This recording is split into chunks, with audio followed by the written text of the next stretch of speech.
देखिए एक क्वेश्चन है, बोल रहा है what is the mass of an object whose weight is 49 newton. ठीक है ना, बोल रहा है कि किसी भी एक ऑब्जेक्ट है, उस ऑब्जेक्ट का मास क्या होगा, जबकि उस ऑब्जेक्ट का जो वेट है वो 49 न्यूटन है। जबकि उस ऑब्जेक्ट का वेट कितना है, 49 न्यूटन है। तो देखिए 49 न्यूटन है। पहले तो वेट होता क्या है, तो देखिए वेट हम बतलाए भी हैं पहले कि वेट क्या है। Weight is the force with which it is attracted toward the centre of earth. कि वेट क्या है, किसी भी ऑब्जेक्ट का वेट क्या होता है, तो वेट एक फोर्स है, वेट एक बल है। किस बल से धरती उसको अपने सेंटर की तरफ खींच रही है, ठीक है ना, यही उसका क्या कहलाता है, वो फोर्स उस ऑब्जेक्ट का वेट कहलाता है। तो वेट क्या है, वेट एक फोर्स है कि किस फोर्स से धरती उसको अपने सेंटर की तरफ खींच रही है, वही उतना ही फोर्स उसका वेट कहलाएगा। तो weight is a force with which it is attracted towards the centre of earth.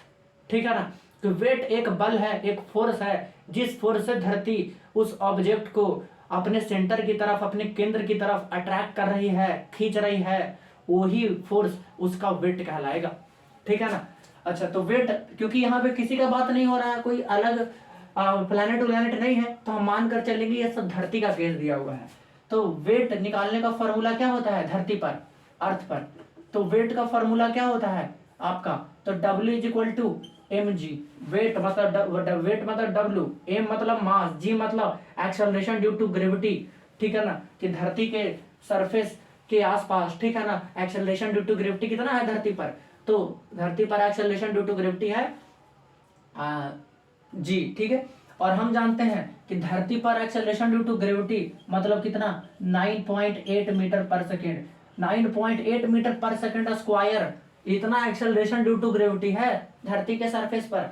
ठीक है ना, मतलब इस, अगर कोई भी बॉडी आप धरती के सरफेस पे गिराइएगा तो वहां पर किस एक्सेलरेशन से वो नीचे आएगा, तो इतने एक्सेलरेशन से वो नीचे आएगा, इतना एक्सेलरेशन प्रोड्यूस होगा, एक्सेलरेशन ड्यू टू ग्रेविटी।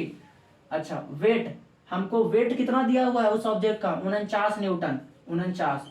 मास निकालना है, एक्सेलरेशन ड्यू टू ग्रेविटी कितना है, 9.8। ठीक है ना, ये होता है, ये वैल्यू आपको याद रखना है। ठीक है ना, तो 9.8 है एक्सेलरेशन ड्यू टू ग्रेविटी धरती के सरफेस पर।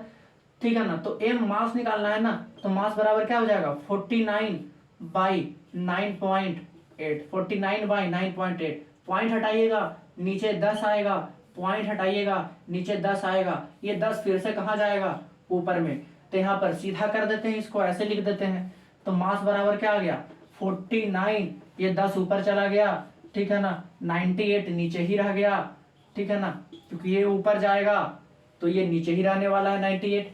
तो 49 से 98 2 बार में, 2 से 10 5 बार में, तो कितना केजी आ गया, मास निकाल रहे थे तो केजी में लिखेंगे, तो कितना आ गया मास, 5 केजी। क्योंकि ये न्यूटन में था, ये मीटर पर सेकंड स्क्वायर में था, तो ये भी तो केजी में ही आएगा ऐसा यूनिट में। तो मास कितना हो गया, 5 केजी। उस ऑब्जेक्ट का मास कितना हो गया, द्रव्यमान कितना हो गया, 5 केजी, 5 किलोग्राम का होगा वो।